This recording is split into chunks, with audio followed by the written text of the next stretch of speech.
ಅರಿಯದಂತೆ. ಹಿಂದಿನ ಕಾಲದಲ್ಲಿ ಬ್ಯಾಂಕ್ನಲ್ಲಿ ಇಡೋ ಅಭ್ಯಾಸಗಳಿರಲಿಲ್ಲ. ಎಲ್ಲಿಡಬೇಕು? ಬೇಕಾದಷ್ಟು ಚಿನ್ನ ಬಂಗಾರ ಬೇಕಾದಷ್ಟಿತ್ತು. ಬಂಗಾರದ ನಾಣ್ಯಗಳಿಂದೇ ವ್ಯವಹಾರ ಮಾಡ್ತಾಯಿದ್ರು. ಅದೆಲ್ಲವನ್ನು ಮನೆಯಲ್ಲೇ ಒಂದು ಸ್ಥಳದಲ್ಲಿ ಅಗೆದುಬಿಟ್ಟು ಒಂದು ಎಷ್ಟೋ ಪಾತ್ರೆಯಲ್ಲಿಟ್ಟು ಮುಚ್ಚಿಡ್ತಾಯಿದ್ರು, ಯಾರಿಗೂ ಗೊತ್ತಿರಲಿ ಅಂತ. ಹಾಗೆ ಮಕ್ಕಳು ಚಿಕ್ಕವರಾಗಿದ್ದಾಗ ಆ ಕೆಲಸ ಮಾಡಿದ್ರು. ಬೆಳೀತಾ ಇದ್ದಾಗ ಅವ್ರಿಗೆ ಹೇಳಬೇಕಾಗಿತ್ತು. ಅವನು ಯಜಮಾನ ಹೇಳಲಿಲ್ಲ. ವ್ಯಾಧಿ ಬಂತು, ರೋಗ ಬಂತು. ಮಕ್ಕಳಿಗೆ ಹೇಳೋ ಸಾಮರ್ಥ್ಯ ಹೋಯಿತು. ಅವನು ಹೋಗ್ಬಿಟ್ಟ. ಆದರೆ ಆ ಮಕ್ಕಳು ಆ ಕಾಲದಲ್ಲಿ ನಿಧಿ ಕೆಳಗಡೆ ಅವರು ದಿನನಿತ್ಯ ಓಡಾಡ್ತಾ ಇದ್ದಾರೆ. ಗೊತ್ತಿಲ್ಲ ದಾರಿದ್ರ್ಯ ಎಷ್ಟು ಕಷ್ಟದ ಪರಿಸ್ಥಿತಿ. ನಿಧಿಯ ಮೇಲಿದ್ದು ನಿಧಿಯನ್ನು ಅರಿಯದಂತೆ ಆಯ್ತೆ. ಇನ್ನು ಕೆಲವರು ಮನೆಯಲ್ಲಿ ಸರ ಹಾಕ್ಕೊಟ್ಟಿರ್ತಾರೆ, ಕಂಠಮಣಿ ಅದ್ರ ಮೇಲೆ ಬಹಳ ಚೆನ್ನಾಗಿದೆ, ಅದನ್ನು ರಕ್ಷಣೆ ಮಾಡಿಕೊಳ್ಬೇಕು ಅಂತ ಅಂಥ ಒಂದು ಕಾತುರತೆ ಇರುತ್ತೆ. ಆದರೆ ಎಲ್ಲೋ ಇಟ್ಬಿಟ್ಟಿದ್ದೀನಿ, ಹುಡುಕಾಡ್ತಿದ್ದಾರೆ. ಎಲ್ಲೋ ಇಟ್ಬಿಟ್ಟಿದ್ದೀನಿ, ಕಾಣಲಿಲ್ಲ. ಹಾಕ್ಕೊಂಡಿದ್ದಾರೆ, ಅದು ಕಾಣಿಸ್ಲಿಲ್ಲ.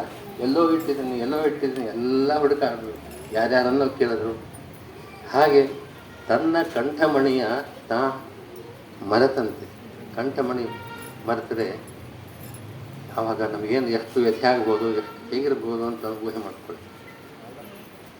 ಇನ್ನೊಂದು ದೃಷ್ಟಾಂತ ಕೊಡ್ತಾರೆ ವ್ಯಾಸರಾಯರು. ತೆರೆಯದ ಹಸುಳೆ ತಾಯ ನೆರೆಯದಂತೆ. ಕೆಲವೇ ಹುಟ್ಟಿ ಕೆಲವೇ ದಿವಸಗಳಾಗಿರ್ಬೋದು, ಕೆಲವು ಕಾಲ ಆಗಿರ್ಬೋದು, ಇನ್ನೂ ಕಣ್ಣು ಸರಿಯಾಗಿ ಬಿಟ್ಟಿಲ್ಲ. ತನ್ನ ಪಕ್ಕದಲ್ಲೇ ತಾಯಿ ಇದ್ದಾಳೆ, ಆದರೆ ತಾಯಿ ಅಂತನ್ನೋ ಗುರುತೇ ಇಲ್ಲ. ಅದಕ್ಕೆ ಯಾರು ಎತ್ಕೊಂಡ್ರೂ ಒಂದೇ ರೀತಿ ಇರುತ್ತೆ.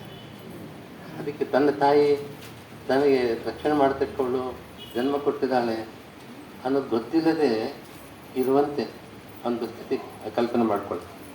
ಹಾಗೆ ಎನ್ನಲ್ಲಿ ಹೊಂದಿಪ್ಪ ನಿನ್ನ ನರಿಯದಂತೆ. ಭಗವಂತ ಒಳಗಡೆ ಇದ್ದಾನೆ, ಹೃದಯದಲ್ಲಿದ್ದಾನೆ. ಕಣ್ಣಿನ ರೆಪ್ಪೆ ನಮಗೆ ಗೊತ್ತಿಲ್ಲ. ಧೂಳು ಬಂದ ಕೂಡಲೇ ಕಣ್ಣು ಮುಚ್ಕೊಳ್ಳುತ್ತೆ.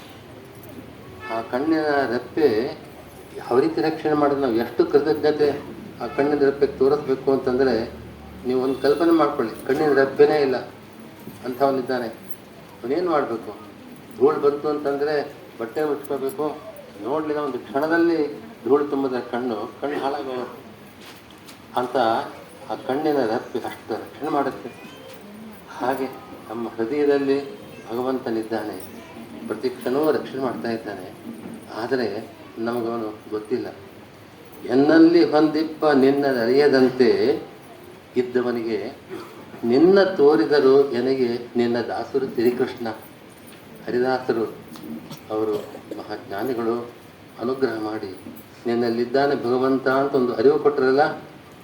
ಹಾಗೆ ನಾವು ಆ ದಾರಿದ್ರ್ಯ ನಿಧಿಯ ಮೇಲಿದ್ದು ಗೊತ್ತಿಲ್ಲದೆ ದರಿದ್ರ ಆ ದಾರಿದ್ರ್ಯವನ್ನು ಅನುಭವಿಸ್ತಾ ಇರ್ತಾರಲ್ಲ, ಅಂಥವರ ಸ್ಥಿತಿಯಲ್ಲಿ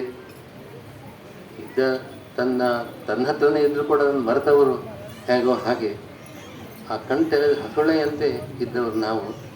ಇಂಥವರಿಗೆ ಭಗವಂತ ನಮಗೆ ಗೊತ್ತಾಗೋಕ್ಕೆ ಸಾಧ್ಯವೇ ಇಲ್ಲ. ಅಂಥ ಗುರುಗಳು ಸಿಕ್ಕಿ ಭಗವಂತನನ್ನು ತೋರಿಸ್ಕೊಟ್ರಲ್ಲ, ಅಂಥವರ ಅನುಗ್ರಹವನ್ನು ಹೇಗೆ ಮರೆಯೋದಕ್ಕೆ ಸಾಧ್ಯ ಅಂತ ಹೇಳ್ತಾರೆ.